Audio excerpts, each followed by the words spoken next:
kindly stepped in yesterday. Just as well yesterday, second, so thank you. Thank you so much. Yeah, so Ian did ask me yesterday, so I have basically stolen some things from Mr. Barton. I don't know if there's any mathematicians in the room. I'm actually not really, but hey. And I had the privilege of going to a course with Mr. Barton last summer. I would really recommend this book. If you don't teach maths, the first part of it is brilliant. It's all to do with memory. If you do teach maths, the rest is also brilliant. So just 3 quick things that I've never really thought much about whilst teaching, all to do with kind of how students learn and utilising this part of their working memory, how we don't overload that, how we get that to go into their long-term memory so that they can actually do it on an assessment, not just today and not tomorrow. So looking at cognitive load theory, and 3 things I've been kind of looking at. I'm not totally sure how I feel about them all yet. One is how I kind of do worked examples. In the past it was like, right guys, have a go at these, who thinks, what might we do, and the problem Mr. Barton says about this is that students throw all these ideas out there, and for students that might not know, their working memory gets filled up with, oh, is it this, or is it this, or I don't know, or maybe I should do this.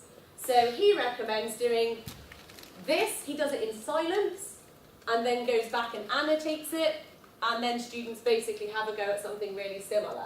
So you're not filling up any of their working memory with wrong ideas, or different ideas, they're just taking in what they need to know.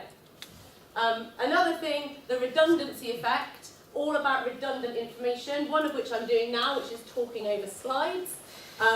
Lots and lots of ideas of things that might just mean they can't concentrate on the one thing you want. So things like questions, text in them that you might not want, reading out slides, just talking, because they're working silently and you don't know what to do. Fluff, real life context. So in maths, for example, lots of questions like this. All of that is actually on the diagram, and the students don't need it. And yes, they might need to know about that for their exam, but you can use that in a lesson to kind of go through and talk to students about, actually, we don't need that, we don't need that, we don't need that, and help them to understand that as well. And finally, the goal-free effect, the rationale being, basically sometimes the goal of a question is so far away, students don't know how to start. And if you take the goal away and just say, do what you can with this, they might just get there anyway, or they'll get some of the marks. And there's lots of these in maths, so instead of this, show that this is an isosceles triangle, work out what you can, find as many angles as you can and give a reason.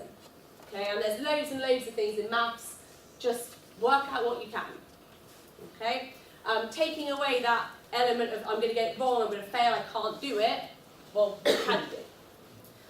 I have put a load of ideas for different subjects, because I'm not actually a mathematician myself, which obviously, Ian, when you send these out, feel free to have a little look through for yourself as well.